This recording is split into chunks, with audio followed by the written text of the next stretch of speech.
Estamos hoje na Faculdade de Letras da Universidade de Lisboa para homenagear uma das figuras mais inspiradoras da literatura moderna polaca, Wisława Szymborska.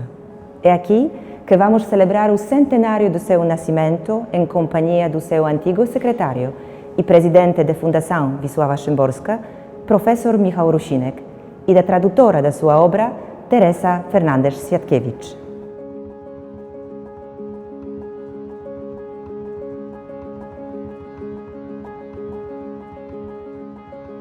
Eu sou leitora assídua de Wisława Szymborska há 27 anos, desde que ela ganhou o Prémio Nobel da Literatura em 1996.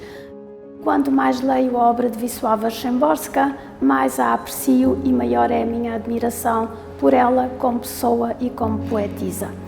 Julgo que aconteceu comigo aquilo que o escritor norte-americano vaticinou, que é o seguinte: se leres alguns poemas de Wisława Szymborska, ela vai tornar-se a tua poetisa preferida. Everything started in 1996 when 3rd of October Szymborska was announced the Nobel Prize winner in literature. It was a very difficult time for her because she was a very private person, and she even considered not saying no to the Nobel Prize, as she wanted to stay a private person, completely private person. And she was probably one of the very few authors, very few poets or writers around the world who did not want to get the Nobel Prize. But she did. But she decided to receive the Nobel Prize, of course, and she realized that hard times are coming. So she needed someone to help.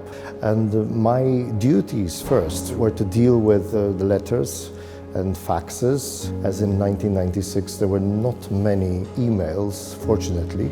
So I spent most of the time in the post office, just waiting for some parcels and letters that she received, very many of them.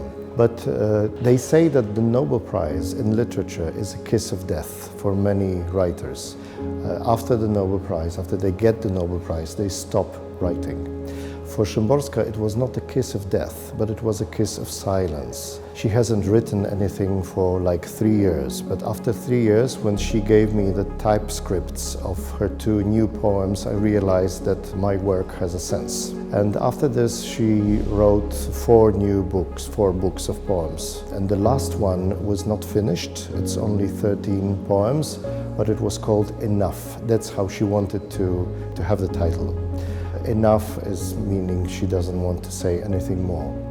And she decided to establish a foundation, and after her death I was not a secretary anymore, and I became president of the foundation, trying to convince people, especially young people, that it is worth to read Szymborska, that she has still something to say to us. In one of her last poems, Wisława Szymborska wrote, "I don't like maps because they lie." And actually her poetry proved this statement to be very true. Her poems are actually the ambassadors of Polish language and culture because they really don't know what border is. And often it happens that students ask me about her works even before they start learning the language. From Taiwanese young songwriter and singer who took part of Szymborska's poem and recited in Polish in one of her songs, to Italian writer who quoted a part of Szymborska's poem and got so inspired that she wrote the whole novel on it. Come mi batte forte il tuo cuore.